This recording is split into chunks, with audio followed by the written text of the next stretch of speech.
Hello बच्चों, let's read the question. Question says proof a statement based on deductive reasoning by the using postulates and axiom are known as. Option है हमारे पास statement only, propositions only, theorem only and none of this. तो बच्चों देखिए यहाँ पे solve करते हैं क्वेश्चन को. इस क्वेश्चन के लिए जो की कॉन्सेप्ट है वो देखिए हम क्या यूज़ करेंगे. यहाँ पे की कॉन्सेप्ट की बात कर लेते हैं. इसमें की कॉन्सेप्ट, तो की कॉन्सेप्ट की बात करें तो थ्योरम्स हमारे पास कैसे होते हैं. थ्योरम्स की अगर हम बात करें, थ्योरम्स, ठीक है, थ्योरम्स हमारे पास क्या होते हैं यहाँ पे, are such statement. Theorems are theorems are such statement, such statement that can be that can be proved,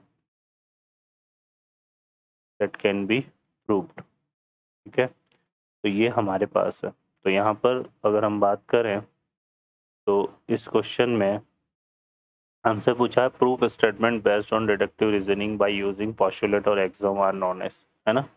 तो यहाँ पे proofed statement, proved statement based on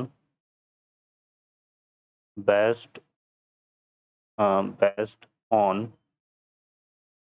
deductive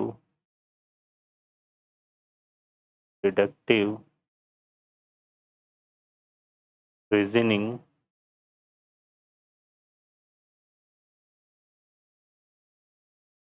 deductive reasoning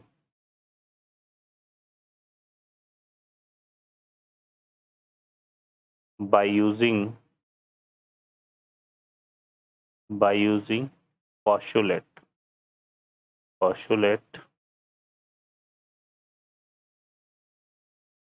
and axiom, ठीक है, आर नॉन एज. तो ये हमारे पास क्या होती है, थ्योरम्स होती हैं. ठीक है बच्चों, क्योंकि थ्योरम्स को जब भी हमारे पास कोई थ्योरम्स होती है ना, उस थ्योरम के हमारे पास ये स्टेटमेंट होते हैं कि एक तो हमें उसमें क्या होता है कि उस थ्योरम का एक पर्टिकुलर प्रूफ होता है. ठीक है, उसको हम प्रूफ करते हैं. ठीक है ना. ऐसा केवल किस में होता है, थ्योरम में, जहाँ पर एक स्टेटमेंट लिखा होता है और उस स्टेटमेंट को हमें क्या होना करना होता है कि प्रूफ करना होता है. तो यहाँ पर ऐसा हमारे पास थ्योरम है और ये बोल रहा है कि प्रूफ्ड स्टेटमेंट हमारे पास क्या होता है, तो वो आ जाएगा थ्योरम ओनली. तो सी ऑप्शन हमारा इसमें करेक्ट होगा. ओके बच्चों, I hope you understand well. Best of luck. Thank you.